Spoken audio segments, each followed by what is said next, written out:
Olá, pessoal! Estamos aqui para mais uma aula de história. Nesse momento, vamos ver a segunda parte de um assunto que, por ser tão extenso, seria necessário que fizéssemos a sua extensão, uma outra continuidade.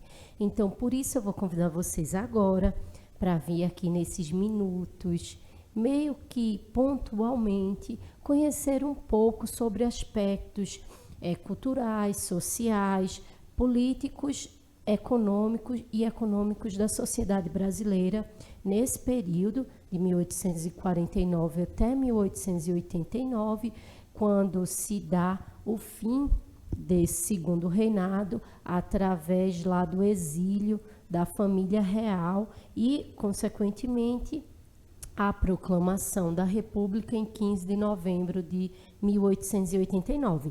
Então, pessoal, a gente vai ver nesse quadro aqui um pouco de um resumo. Você pode abrir aqui, por favor, do que foi, dos principais pontos que a gente pode relembrar, que vimos na aula anterior e que veremos agora do segundo reinado. Então, o período, ele inicia, muito interessante isso, gente, porque o segundo reinado, assim como outros momentos, mas esse em específico, na história do nosso país, ele inicia-se com um golpe, que a gente chama o golpe da maioridade, e termina com outro golpe, que é a proclamação da República. E aí vocês podem indagar, professora, por que golpe, Porque naquele momento existia uma idade mínima para poder governar e o Dom Pedro, e essa idade foi reduzida para que o Dom Pedro II pudesse exercer esse mandato aí de imperador. Então, e por que dizer que a proclamação da República também é um golpe? É um golpe que as Forças Armadas, orquestradas com outros campos de poder da sociedade naquele momento, se articulam e expulsam ou colocam para o exílio a família real e tomam o poder. Então, vejam que interessante, como a partir da história a gente consegue compreender como os mecanismos de poder no nosso país, mesmo antes dele ser uma república, como nós conhecemos hoje, ela começa a ser instituída. Então, além disso, teve a interferência, de Dom Pedro II, que marcou muito dentro desse período aí, no meio da política, essa política apaziguadora. O que é uma política apaziguadora? É aquela que procura sempre estar bem com os dois lados, e essa mediação, ela num determinado momento, ela foi vista como uma coisa ruim, porque não beneficiava bem a um partido, nem a outro exatamente. Ela beneficiava os dois, mas os partidos, eles não queriam estar se alternando, eles queriam manter-se no poder. Além da economia, a economia nesse momento, que começa a ser uma economia de exportação, mesmo com sua base sendo rural, porque aí vocês podem ver nesse terceiro ponto a questão do café, que passa a ser importantíssima para a gente entender o segundo reinado. A palavra-chave relacionada à economia é café, pessoal. É nesse momento que esse produto passa a ser o principal meio para colocar o reino nesse aspecto econômico, para contribuir, já que a cana-de-açúcar ela vinha em declínio e o algodão também. Além disso, outro ponto importante para a gente saber sobre o segundo reinado é a questão da escravidão, que é nesse momento que ela começa aos poucos ser reduzida até sua extinção em 1888, a vinda dos imigrantes com esse processo aí de extinção da escravidão também é um ponto que, para falar sobre o segundo reinado, você tem que mencionar. A questão da Guerra do Paraguai é primordial, gente. O que é primordial? É indispensável falar sobre segundo reinado e falar sobre Guerra do Paraguai, já que toda essa força do exército que vai contribuir para o Brasil chegar vitorioso lá é a mesma força que vai se articular do ponto de vista da insatisfação para derrubar o governo monárquico. E, por último, a gente pode mencionar o isolamento de Dom Pedro II diante... Você pode abrir aqui, por favor? O isolamento de Dom Pedro II diante dessas bases sociais que lhes davam apoio, como a igreja, como os grandes latifundiários e o próprio exército. E tudo isso vai contribuir, porque imaginem só, eram as bases de apoio que davam sustento àquele governo a manter-se. Então, em resumo, gente, a gente pode entender que nesse momento, lá, como se desenvolve e consolida-se o Segundo Império, é que começa também a desenvolver-se essas ideias que hoje nós conhecemos com clareza, mas que naquele momento estava se iniciando, que é a questão de ser nação ou Estado. E por isso que é importante a gente saber a diferença, porque vejam só, pode abrir aqui.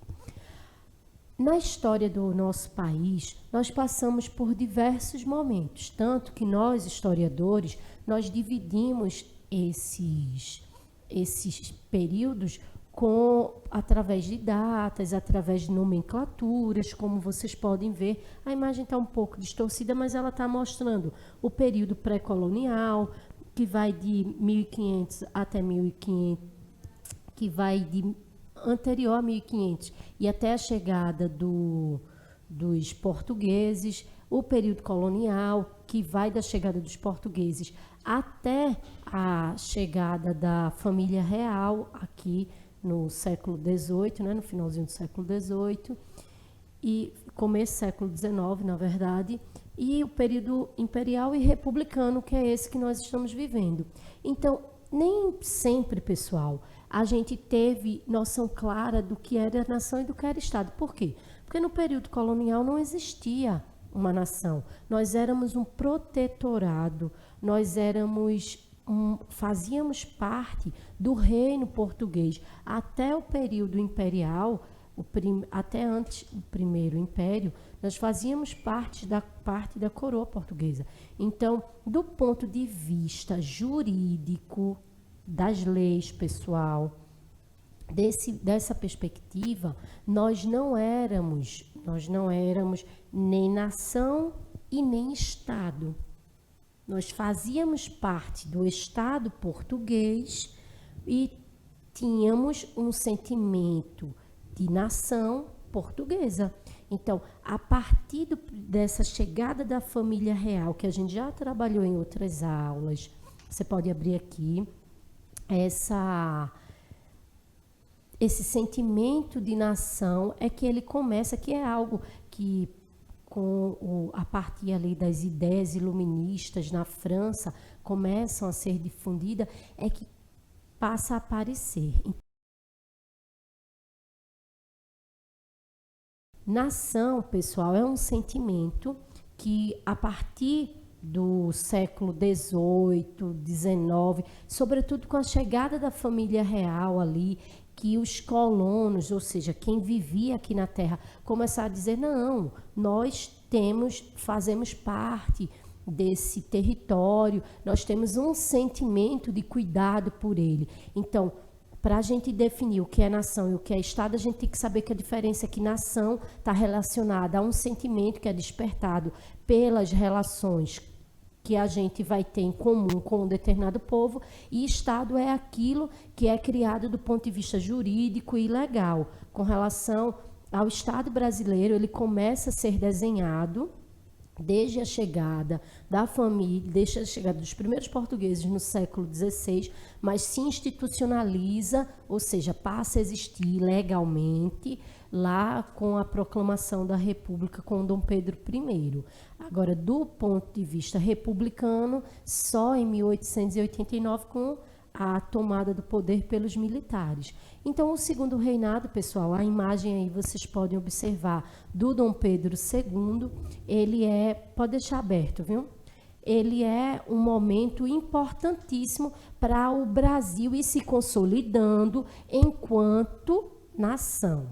Então, é nesse momento que os símbolos que hoje nós conhecemos, eles passam a ter esse valor que nós entendemos, a partir da figura do Dom Pedro II, que vai conseguir durante muito tempo uma estabilidade econômica, uma estabilidade social, do ponto de vista de poder, de ter uma nação consolidada, ter uma nação homogênea do ponto de vista da territorialidade. Então, toda essa nossa compreensão de nação, tanto do ponto de vista de Estado, quanto do ponto de vista de reconhecimento, é a partir do segundo reinado, ou tem nesse segundo reinado um forte indício de como ele passa a surgir. Outro, como eu falei para vocês lá no resumo, outro ponto importante é a economia cafeeira, para a gente entender isso. Pessoal, o algodão, o açúcar, ou até mesmo o ouro, eles são produtos que vão contribuir para que esse território aqui ele se desenvolva, mas beneficie a metrópole que o gerenciava, mas são produtos tipicamente do período colonial. São produtos que contribuíram naquele momento. E por isso se encontravam em decadência. Já o café é um produto que passa a figurar, que passa a existir ou ter uma importância maior no século XIX. Tanto que vai ser o produto mais importante para ajudar para a exportação e com isso contribuir para a economia do nosso país. Que nesse momento não é um país, né? Nesse momento é um império. Não existe país nesse sentido geográfico que a gente conhece hoje. Existia um império governado por um imperador, que no caso Dom Pedro II, e que organizava administrativamente toda essa forma de governar que a gente não tem mais hoje, né? Que é o império. Então, na imagem você pode observar pessoas escravizadas levando sacas de café, que era muito comum, porque esses cafés eram exportados. E, a partir dessa exportação, nesse período auge do café aqui no Brasil, a gente vai ver que essa expansão ela contribuiu para que os senhores dessas fazendas de café tivessem muito poder ou conseguissem muito poder. E aí eles passaram também a figurar no campo político. E daí, pessoal, a gente entender que as mudanças provocadas por esse produto não foram apenas, ou não ficou ligadas apenas à questão econômica. Influenciou todo, do ponto de vista geográfico, do ponto de vista social, enfim. E é importante a gente mencionar que a chegada de imigrantes, hoje muito se fala sobre a questão da imigração no Sudeste e sobretudo no Sul. Mas a chegada dos imigrantes está intimamente ligada a esse processo. Porque assim, quando a gente está estudando história, a gente tem que ter uma visão muito clara que a história não é como um filme, não é como uma novela, que acontece uma coisa, pronto, acabou ali. Não. Todo o movimento, ou seja, tudo que acontece, seja num lugar ou no outro, influencia para que determinados pontos aconteçam. Então, a chegada dos imigrantes, ela é fruto diretamente de uma política adotada pelo Império de ir controlando, obrigada já pelos ingleses, de ir controlando o tráfico negreiro, ou seja, a escravidão, de já ir reduzindo a escravidão. Então, essa chegada, ela tem diversas pontos que a gente poderia mencionar. A questão dos conflitos na Europa, da questão social que naquele momento, em decorrência da Revolução Industrial, encontrava-se muito defasado. É a cultura da sociedade, na sociedade cafeeira, naquele momento, também vai influenciar, porque os senhores queriam mão de obra barata para substituir essa escravidão que já estava sendo diminuída, não abolida totalmente, mas já vinha mostrando avanços para a sua finalização. Então, além disso, como impactos dessa cultura, a gente pode citar, você pode fechar aqui, por favor, como fortemente essas regiões, onde ali, por exemplo, no Vale do Paraíba, na região serrana do Rio de Janeiro, como elas ficaram atrativas para que fosse construído esse sistema de comercialização e de cultivo do café. Imaginem como essas regiões elas prosperaram e se tornaram importantes do ponto de vista econômico para o país. Além disso, a gente pode citar como as regiões do norte e nordeste, que tinham sido muito alcançado períodos do seu auge lá com a economia canavieira, como elas vinham em declínio, muito embora as dinâmicas sociais e culturais nos mostrem que essas regiões, elas ainda, mesmo depois do declínio de seus produtos principais, elas continuavam com sua importância. Você pode abrir aqui, dentro da economia do nosso país. Tanto que até hoje, o açúcar mesmo, não tendo esse impacto, né? A gente tem outros produtos para exportação, mas o açúcar ainda figura lá como produto para exportação. Pode abrir aqui, por favor. Então, vejam só, outro tema que é importante a gente mencionar, um aspecto lá desse segundo reinado, é como a Tarifa Alves Branco, pessoal, ela foi importantíssima para a industrialização no nosso país. Porque, assim, nós, como eu falei para vocês, né, a gente tem a mania de colocar a história em caixinhas, mas a história ela não tem como ser enquadrada. Ela é um produto, ela é como um círculo, assim, ó. Ela vai...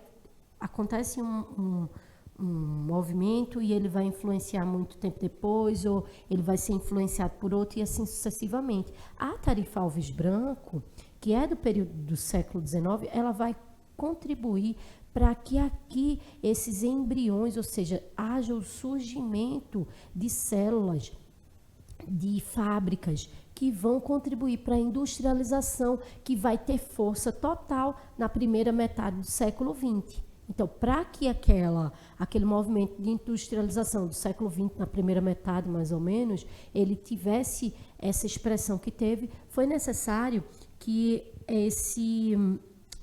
essa substituição que foi vista como importante dos produtos, essa taxação alta de produtos vindos ou comprados dos ingleses, ela contribuísse para acabar acabar com essa importação de produtos que aqui já eram fabricados e contribuir para que o comércio interno ele tivesse uma circulação dos produtos que aqui eram produzidos.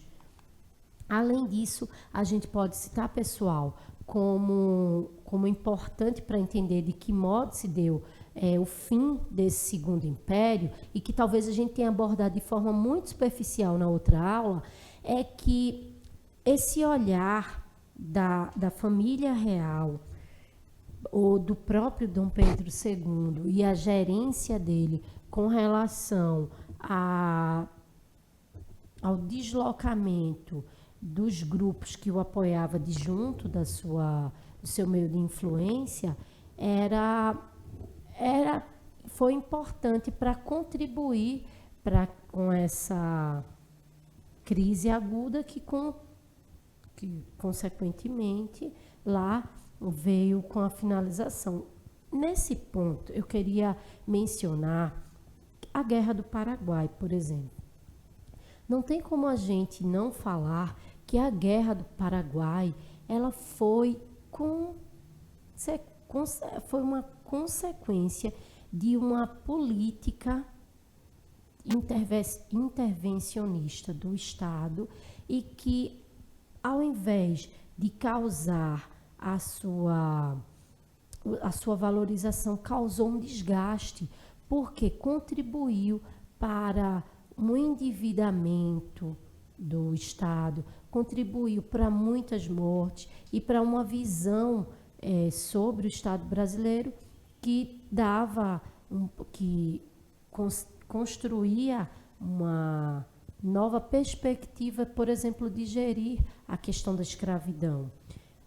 Mesmo o nosso país tendo sido o último a abolir a escravidão, esses latifundiários que utilizavam esse sistema trabalhista, mesmo sendo pouco, eles eram base de apoio. Então, eles ficam revoltados e querem uma indenização, e tudo isso vai contribuir para a insatisfação deles e um olhar de tipo, para que eu vou apoiar se essa forma de governo não me beneficia em nada. Aí é que eu falo para vocês como é importante a gente saber história. Hoje a gente observa nessa organização dinâmica da nossa sociedade como as classes sociais, elas discutem quem deve estar no poder ou não. Olha, isso não é algo recente, não. Na história do nosso país a gente vê, as classes sociais, elas sempre defenderam uma representatividade que beneficiasse elas. Então, quando a gente observa, por exemplo, num processo eleitoral como o que acabamos de passar, a defesa de classes sociais, ou a preferência de classes sociais por determinados grupos para que cheguem ao poder, a gente observa que é porque a chegada desses grupos ao poder vai, de certa forma, contribuir para que aquela classe social ela tenha as suas reivindicações atendidas. Então, para estudar história, do ponto de vista da história como contribuição para a libertação e não para a alienação, a gente tem que saber esses pontos.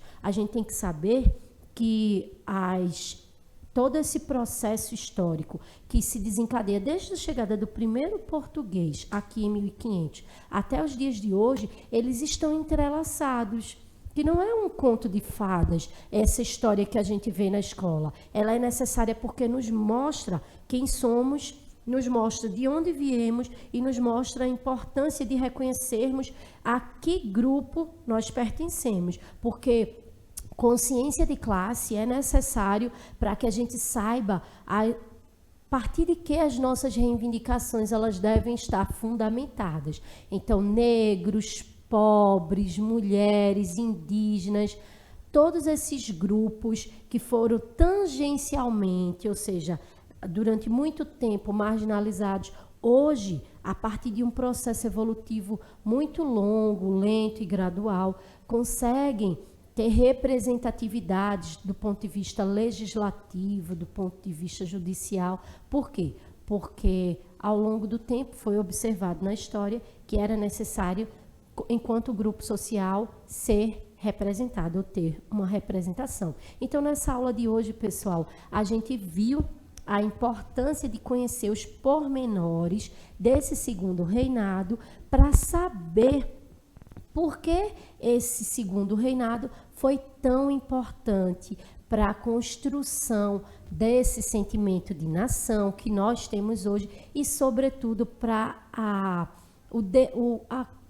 construção também desse Estado-nação brasileiro que nós temos hoje. Então, não tem como entender Brasil sem entender segundo o primeiro reinado e consequentemente. Tá bom, pessoal? Espero vocês para uma próxima aula, onde a gente possa discutir mais sobre história e entender a importância desse elemento para a nossa libertação e contra a alienação. Tchau, pessoal!